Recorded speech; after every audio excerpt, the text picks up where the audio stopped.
मुझे नहीं पता हम किसके पास जा रहे हैं, लेकिन बुरी तरह फंस गए हैं। कमाल है यार।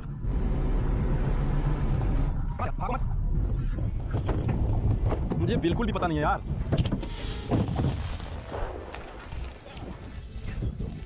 यूक्रेन ने अभी अभी क्रीमिया और रूस के खिलाफ एक बड़ा और बेहद सफल हमला किया है।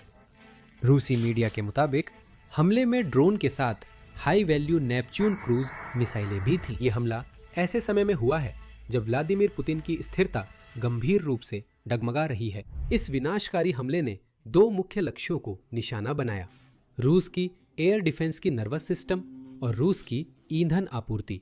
इसी वजह से पुतिन की सरकार अब उन क्षेत्रों में भी ईंधन की आपूर्ति नहीं कर सकती जिन्हें उसने अपने में मिला लिया है।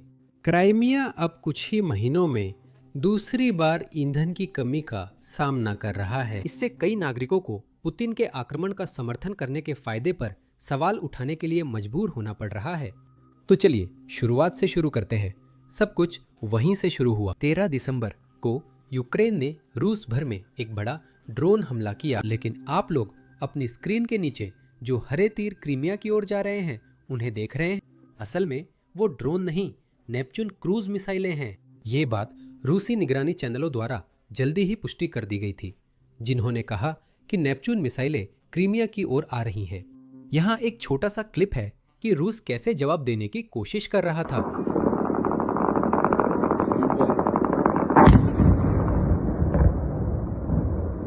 यही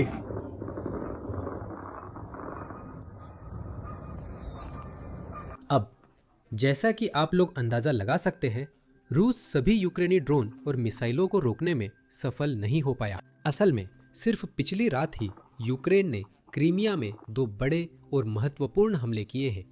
पहला था कास्ता डो रडार। ये कोई आम रडार नहीं, बल्कि रूस की वायु रक्षा प्रणाली का अहम हिस्सा है, खासकर क्रीमिया में।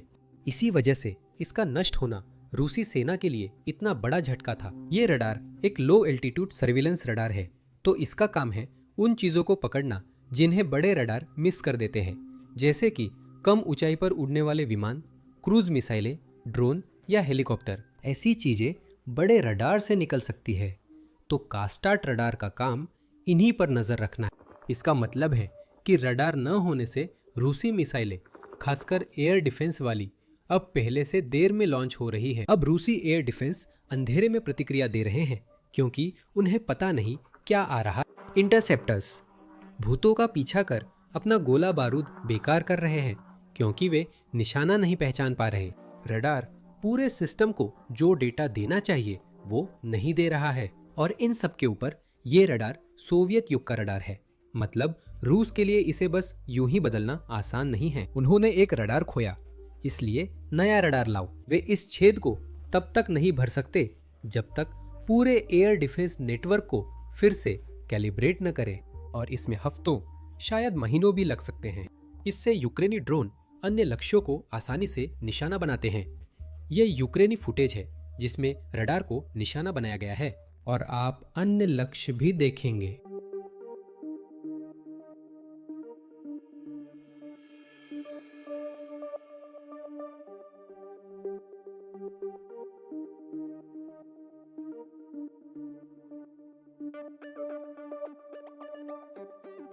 शायद आपने देखा होगा कि इस हमले में S-400 रडार स्टेशन भी निशाना बना था। क्या आप जानते हैं कैसे? पहले मैंने कहा था कास्ता रडार उन चीजों को पकड़ने के लिए होता है जो बड़े रडार मिस कर देते हैं। तो ये 96 L6 रडार वही बड़ा रडार है। यह मध्यम से ऊंचाई तक के लक्ष्यों का पता लगाने के लिए बनाया गया है, और यह हवाई जहाज, बैलिस्टिक मिसाइलें और यहाँ तक कि क्रूज मिसाइलों जैसी चीजों को भी ट्रैक करता है। फिर यह डेटा S-400 लॉन्चर्स को देता है ताकि वे इन लक्ष्यों को निशाना बना सके। ये रडार रूस की पूरी एयर डिफेंस बैटरी के लिए एक केंद्रीय सिस्टम की तरह है।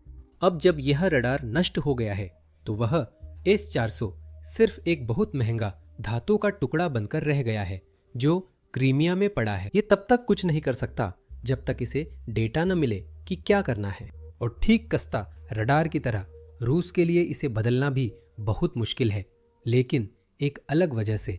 ये रडार महंगा है, ये दुर्लभ है, और इसकी बहुत ज्यादा कीमत है। यही वजह है कि रूस इसे हमेशा सुरक्षा घेरे के अंदर गहराई में रखता है, क्योंकि वे इनमें से ज्यादा खोना नहीं चाहते। अब यूक्रेन क्रीमिया में घुसकर उन्हें बाहर निकाल रहा है और आगे की घटनाएं हो रही हैं। अब यूक्रेनी ड्रोन के लिए क्रीमिया में गहराई तक उड़ना और लक्षित करना, यहाँ तक कि क्रूज मिसाइलों के लिए भी बहुत आसान हो गया है। अब उनके बचने और अपने लक्ष्यों तक पहुंचने की संभावना ज्यादा हो गई है। इस हमले से रूसी वायु रक्षा प्रणाली में छेद हुए हैं, जिससे यूक्रेन और वायु रक्षा प्रणालियों को निशाना बना सकता है। इसका मतलब रूस को अब या तो अन्य क्षेत्रों से रडार हटाकर क्रीमिया की रक्षा करनी होगी या उस जगह को खुला छोड़ना होगा। ये रूस के लिए हर हाल में घाटे का सौदा है और यूक्रेन इसका पूरा फायदा उठा रहा है। उसी रात उन्होंने प्रायद्वीप पर 2 ईंधन डिपो नष्ट किए। ये है हमला और बाद की फुटेज देखिए।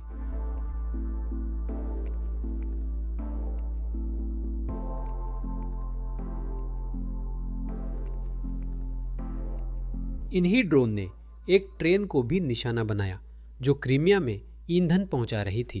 क्रीमिया में फिर से ईंधन संकट की चर्चा होने लगी। अगर आपको याद हो, कुछ महीने पहले क्रीमिया में ईंधन की भारी कमी थी। पुतिन जो वादा कर रहे थे वो पूरा नहीं हुआ और वही फिर से हो रहा है।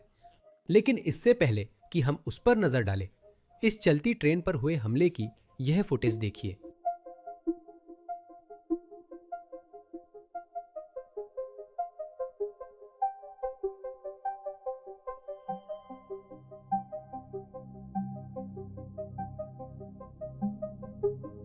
ये पुतिन के लिए बुरी खबर है, क्योंकि क्रीमिया में ईंधन खत्म हो रहा है और अब लोग उनके शासन पर सवाल उठा रहे हैं।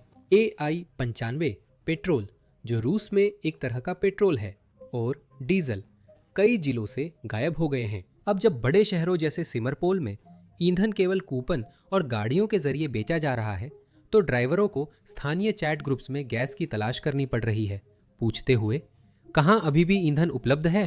क्रेमलिन हर बार सिस्टम फेल होने पर मौसम और फेरी में रुकावटों को बहाना बताता है। असली कारण साफ है, यूक्रेनी हमले रूसी रिफाइनरियों पर और रूस के अंदर घटता उत्पादन। कुछ हफ्ते पहले ही अधिकारियों ने प्रति व्यक्ति 20 लीटर की सीमा लगा दी थी, जो लगभग 5 गैलन है, जबकि रूस के अंदर कीमतें 90 रूबल प्रति लीटर तक पहुंच गई थीं। पुतिन ने ऊर्जा सुरक्षा का वादा किया था और रूस अपने अवैध कब्जे वाले इलाकों को भी ईंधन नहीं दे पा रहा है। मुझे लगता है कि यह यूक्रेन के लिए बहुत अच्छी खबर है। वैसे अगर आप लोग हमें ट्विटर पर फॉलो नहीं कर रहे हैं तो जरूर फॉलो करें, क्योंकि हम आपको ताज़ा खबरें देते हैं। ट्वीट टाइप करना वीडियो बनाने से आसान और तेज है। हमें जरूर देखें। बिजनेस बेसिक्स, दोनों आंखों से ध्यान दें। यूजर नेम स्क्रीन पर है। चलिए आगे बढ़ते हैं। दक्षिणी रूस में यूक्रेनी हमलों के दौरान यूक्रेनी ड्रोन ने क्रास्नोडोक्राय की O6 रिफाइनरी को भी निशाना बनाया। ये रिफाइनरी हर साल 6 मिलियन टन तेल प्रोसेस करती है और डीजल, पेट्रोल, वैक्यूम ऑयल समेत अन्य उत्पाद बनाती है। क्षेत्र में रूसी अधिकारियों के अनुसार ड्रोन की वजह से वास्तव में कुछ भी नुकसान नहीं हुआ, लेकिन ड्रोन के मलबे की वजह से नुकसान हुआ। मुझे यकीन है चैनल के नियमित दर्शक जानते हैं ड्रोन का मलबा क्यों खतरनाक है। इस घटना के बाद के हालात देखिए। क्यों बलियान?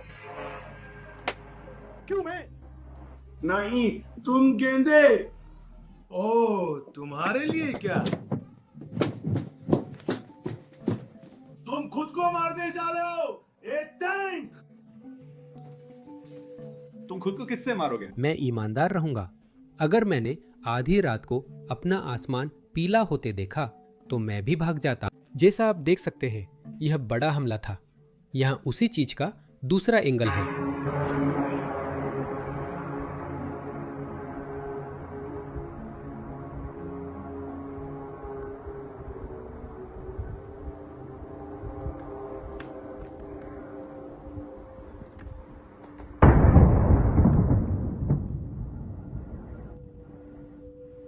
तुम खुद को एक यूक्रेन ने वोल्गराड के तेल डिपो और मॉस्को के उत्तर पूर्व में एक रिफाइनरी पर हमला किया। यूक्रेन के लिए ये रूस और कब्जे वाले इलाकों में बहुत बड़ी रात थी। इसे कवर करना बहुत है। यहाँ आप स्क्रीन पर अब तक पुष्टि हुए सभी हमले देख सकते हैं। कुल मिलाकर 12 या शायद 14 ठिकानों पर हमले की पुष्टि हुई है और यहाँ तक कि मोर्चे पर भी यूक्रेनियन बड़ी सफलताएं हासिल कर रहे हैं। ये एक दिलचस्प क्लिप है जो मैंने हाल ही में देखी थी। देखिए। ये वास्तव में शानदार है। मैं इसे लाखों में एक नहीं कहना चाहता। मैं किसी को ये शॉट बनाने के लिए मेडल दूंगा और ये काबिले तारीफ होगा। मैं इसे थोड़ा सेट कर देता हूँ। ये एक शहरी युद्ध की स्थिति में खिड़की है।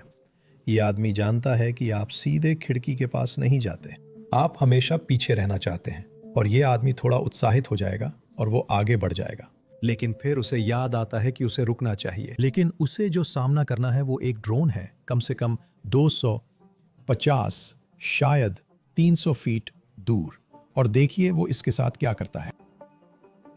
ठीक है, खिड़की की रोशनी से दूर रहना, शानदार। ठीक है, वो ड्रोन।